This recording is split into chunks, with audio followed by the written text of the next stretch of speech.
Times in our lives when we go through something really hard, something out of our control. I think the guarantee is that that's going to happen at some point in life.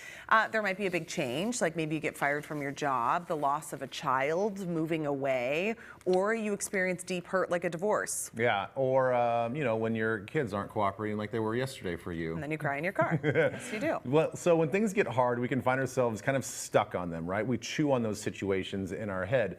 And sometimes that staying stuck, it does not serve us very well. So Dr. Karin Ryan with Nystrom Associates is here to tell us about something called radical acceptance. Oh, all right. Radical. I know. Look It at sounds you. kind of cool and hip, but I don't think it is. What does it mean? So It's cool and helpful because it's useful, right? Yeah. So radical acceptance, we call it radical because it's oftentimes about a situation that is really hard. It's something that does bring us pain. And so radical acceptance is a skill to help not make that pain like stay in suffering.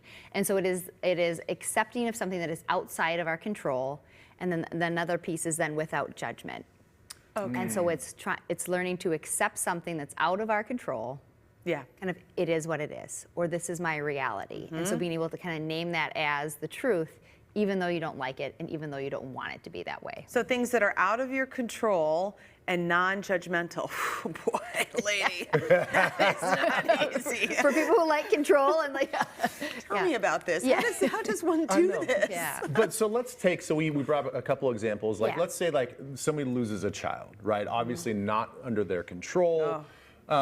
What is like a typical time frame before you as a professional would say, okay, we've gone through the grieving process, now it's time for just this radical acceptance? Yeah, and I don't think there's any specific time frame. And so what it is it's helping that person to accept that this is what it is. This is the reality. So sometimes we stay stuck in denial, or we stay in the what ifs, or if only if, and we rehash it and we go over it again and again. And so it's not saying that you don't have pain, or that you don't have grief that's going to continue. It's saying, okay, now this is my reality, and when we can accept things, the truth as they are, then we can actually lead to some change or figure out what do I do about that. So now, like, I am a parent who's lost a child. That's my reality. Now what do I do? Okay. Right? Or I've lost my job and I feel like I was mistreated and I was treated unfairly. That can be my truth. And if I accept it for what it is and say that's out of my control, like if I dwell on that, it doesn't help me feel better. Okay, so when we really want something to be what it isn't, what is that doing to us? When we're constantly on a daily basis just being like, I don't like how things are. This is a bummer how things are. I wish that everything was different. I wish that this hadn't happened. I mean, if that's your constant self-talk and maybe how you're speaking outwardly, what is that doing to you as a human? It's bringing you down, right? It's making you kind of suffer and making you miserable every day. And so it's recognizing that when we can relinquish or let go of some of that control, that's when we can find more acceptance, more peace. Right? Peace is the word that kind of comes to my mind instead of fighting it all the time. And Marsha Linehan's great where she highlights, she's a really renowned therapist, she highlights the idea of like learning that it's okay to not always have what you want.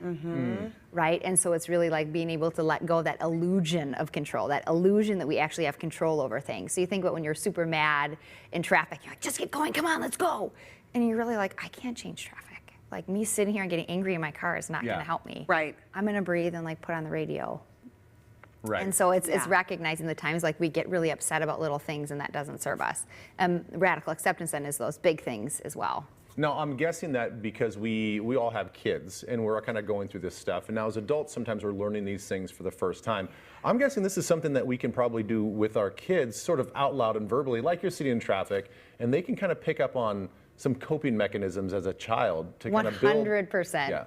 Yeah, and so I think the key of radical acceptance is, again, not to deny that there's emotions there. It's just not letting them run the show. And so if your child is expressing something that really frustrates them, the power of being like, yeah, that is really frustrating, right? Man, we can't change that, can we? What would help us today? What do we want to do today? Yeah. It's interesting that you bring up the kids because, you know, I have a 2-year-old who is very much showing his 2-year-old stripes since he turned 2 last week. It's really unbelievable.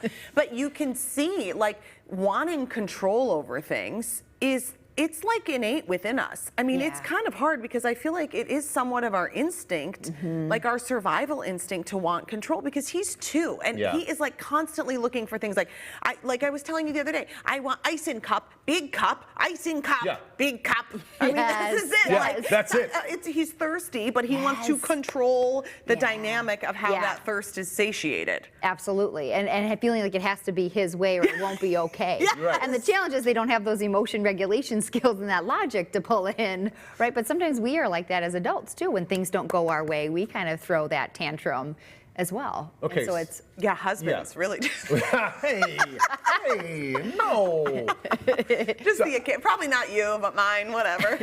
So on the daily basis, how can we sort of practice this? Because this is not something that you Yes. can wake up one day and be like, or watching this segment and be like, oh, I'm just gonna like flip a switch and I'm just gonna be better at that. Yes, and it's knowing that it takes practice even for each one time that we do it. That one moment we might be able to lean more into radical acceptance, and the next minute we might be throwing more of a tantrum, which we all do. Yeah. And so yes, it is a practice, and it's the more we can kind of apply it and just kind of check in with our thoughts and really being like, am I trying to control something that's actually out of my control?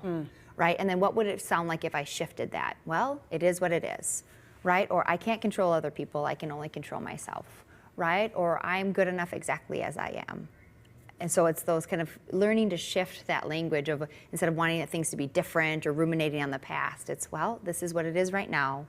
What can I do for myself? But again, it's never saying that like the bummer situation is the bummer situation. Like you don't have to become just this person who's like dead inside, Right, who doesn't with have no emotion, feelings, right? right. Oh, absolutely. It's just about letting go of the constant desire to control Yeah. is what frees you to actually feel what you really need to be feeling. Exactly. And so acceptance is not saying it's okay or it didn't matter or I'm Yeah. not hurt. Absolutely. That's that key piece of the validation of that emotion still there. It's saying, I don't want this to control me. Here we go. Here we Yeah. go. Oh, you're so good, Yeah. Dr. Ryan. Thank you so Yeah, much. my Now pleasure. we know what radical acceptance is. All right, Nystrom and Associates provides care in the fields of psychiatry, psychology, family therapy, and more. If you're struggling with stress, anxiety, depression, or addiction, reach out to them today. They would be more than happy to help. Yeah, please do. All right, coming up, we're going to find out how a local ice cream spot is heating up for Halloween with a new flavor that's going to spice up the season. Okay.